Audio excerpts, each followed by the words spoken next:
Well, hello folks, my name's Ian, you're welcome to my shed. We're going to go into the workshop part in a minute and do some micro scrapping. This intro's basically to say, I did recover from the spicy street scrapper habanero sauce. Getting chilly in here. Now, I like spicy food, but I must have an allergic reaction. It sends me out it makes me sweat, as you saw in the video. Like I said, I can sweat on a polo mint. Now, Shark did assure me, Shark Scrapper assured me that the people who he'd sent it out to, and he sent a few out to other people, he's saying it was all right, quite mild. I have a low tolerance for chilies and things like that. It wasn't, believe me, that wasn't a chili challenge that they do. These people who heat the world's hottest chocolate and stuff like that. I believe there's even a crisp you can buy, a bag of crisp. I said crisp. One crisp inside this bag, and it's the world's hottest crisp. No, I leave stuff like that fur alone. Right, let's go in there. And I'm still tackling my pile of micro scrap here. All sorts of things in there, but I have got this, a rather large pile of small, furry copper coils. As I start to strip them, I saw something amusing which I thought I would share with you. £6 well spent. Now I'm afraid I'm going to have to turn you vertical just so I can get the height. But I started off by trying to unravel these, and this is what happened.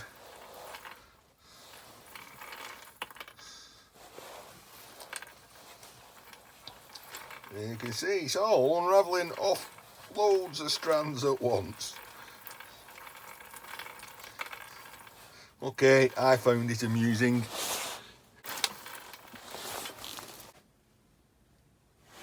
Let's see. Well, I found that amusing, and small things, small minds, and all that lot.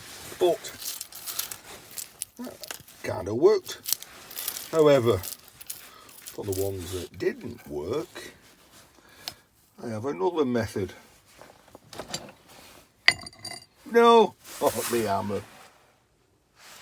Nah, I was only joking about the hammer. I've actually got these cable cutters, which if you hold that and cut it straight down the middle. Where's the camera end? There's the camera end. I cut it myself. Comes apart just like so. Cut the flange off, and the rest just pulls off. Oh no, wrong end. There we go. Clean as a whistle. Or you can get the hammer, and you got to. It's very difficult, very clever here, and you got to just get it just right in between, because if you miss, you're going to hit yourself. There we go. To be honest, I think that's even quicker. Tell you what, let's give that another try. Pick one at random in the middle of that. End off. Not clean cut, you see. Because they didn't give it such a clean cut, that's causing grief. Clean cut. All comes off in one go. Now, do it again with the hammer. Hit the hammer. Straight down the middle. That gets that off in almost one piece. No, it doesn't. Hammer's not that good.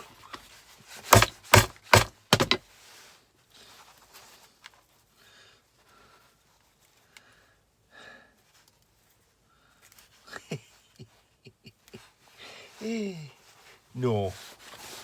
We need another method. Got to be something to do with this. Got to be.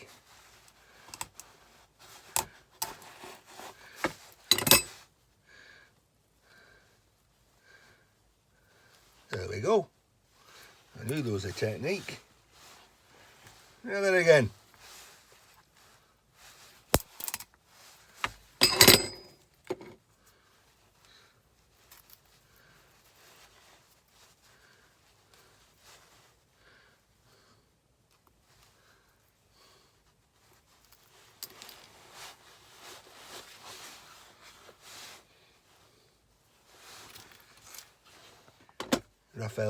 Microscrappers method. We're using these. Just go straight through and clean cut. Carefully get the ends. Pull them off. That is probably the cleaner method. Again,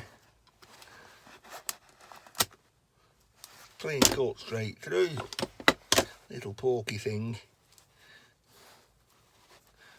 Or a twist. There we go. I'll crack on with that one. However, it does leave me with a slight dilemma.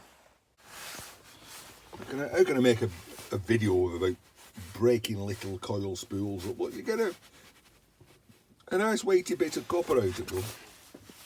The dilemma? Oh, what do I do about all this lot here? Do I pick it up and separate it? I know e-waste Mike would. He wouldn't let anything go to waste. Nah, probably not. I've got other things to be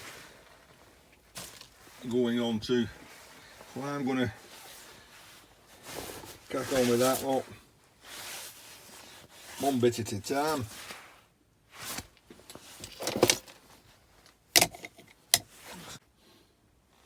Well, that's the little hairy furry stuff, but sometimes you get things a little bit more chunkier. These are the ends of welding torches. Where's my welding torch? There it is. So what we've got here, we've got all the benches, that bit, and it goes into about there.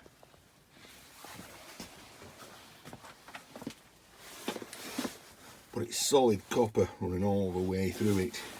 That bit's easy enough, just unscrews. That's brass. Bit of copper on the end though, which I'll need to take off. Insulating sleeve, all burned. And that, which is iron. And that is easy enough with my universal key.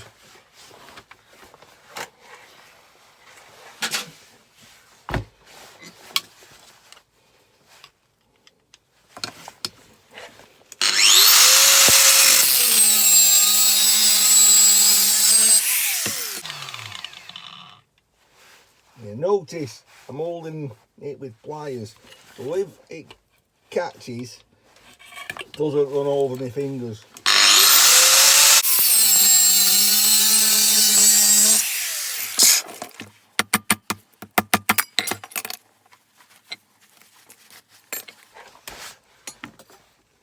Lovely. And when you've got a few of them, that does add up. Right, I'm going to leave you with one last thing, and that is this. I think you Americans will call this red brass.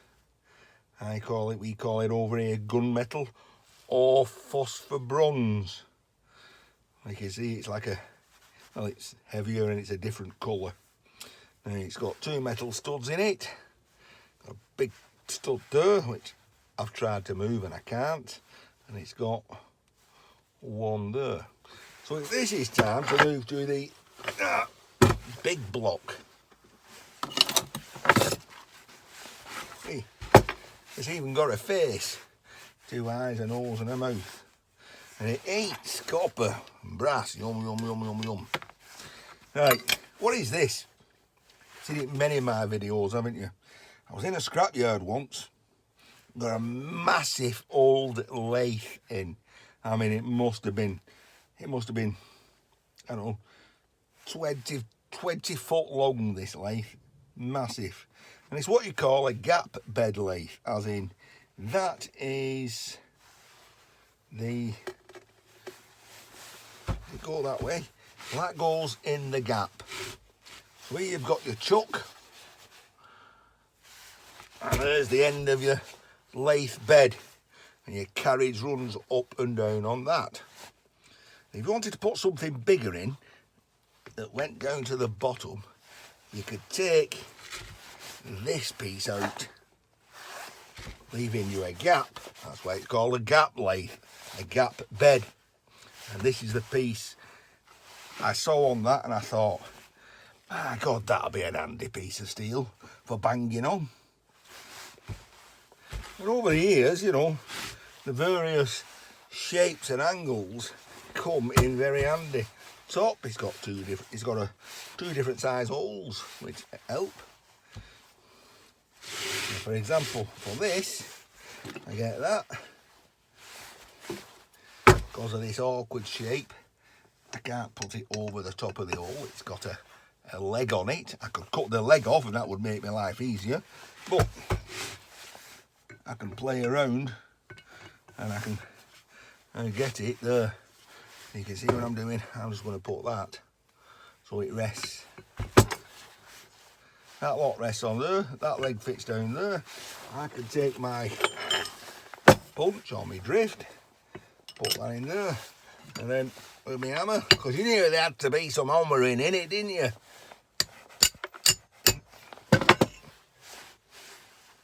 Boosh, and out she comes. I think what we've done there, we've actually trapped my glove inside.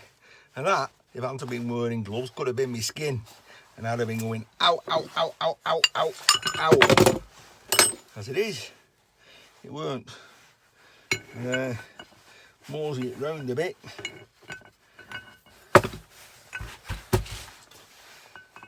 See? And now it'll reach across both. And I just need to find something small and hard. No, you lot.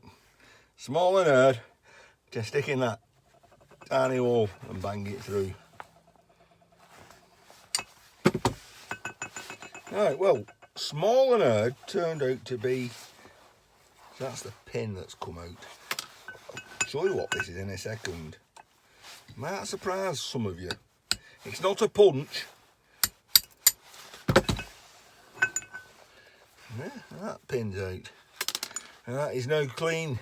Quite a heavy chunk of red brass or gunmetal, phosphor bronze as we call it. What is this?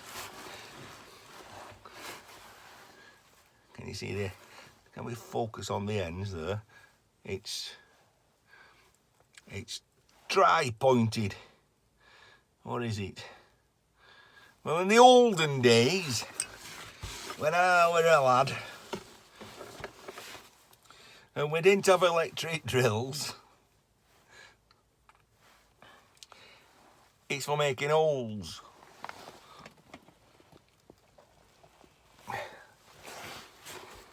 It's for making holes in brickwork.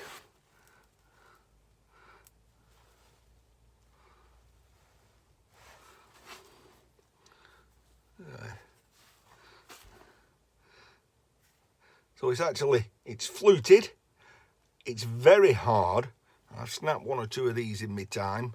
And what you do, you put it against your brick, you tap, and you turn, and you tap, and you turn, and you tap, and you turn, and it takes forever and ever and ever and ever and ever to drill a hole, to drill a hole deep enough to put a raw plug in. And we didn't have raw plugs either. You used to have to bang a piece of wood in. And then you could screw your screw into the piece of wood. And it'd be a flathead screw as well, because we didn't have posi heads. So that is called, was made by raw plug. It says it on there. What if you can see that, raw plug. And that's got to date back. It's getting cold again. I've probably had that. I think it was my dad's. So I've probably had that. 50, 40. So my dad died when I was 8, just turned 18. I was 17, just before my 18th birthday. Now I'm 63, so that's called me out. So that was 20, that's 60, that's 40.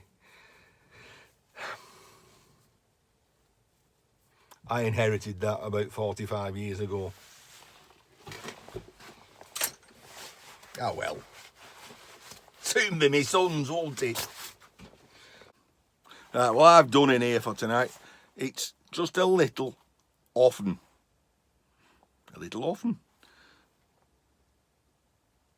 Because that really is the only way to eat an elephant. One mouthful at a time. One bite at a time, and I'll get done. Right. As the title said, this was, you know, only for the die-hard micro-scrappers. So, Ian in his shed. I'll see you in the next one. Take care all. Flipping hell, look at time already. 20 past 8. So, I'd better get in. But, of course, one last look at the night sky. And remember,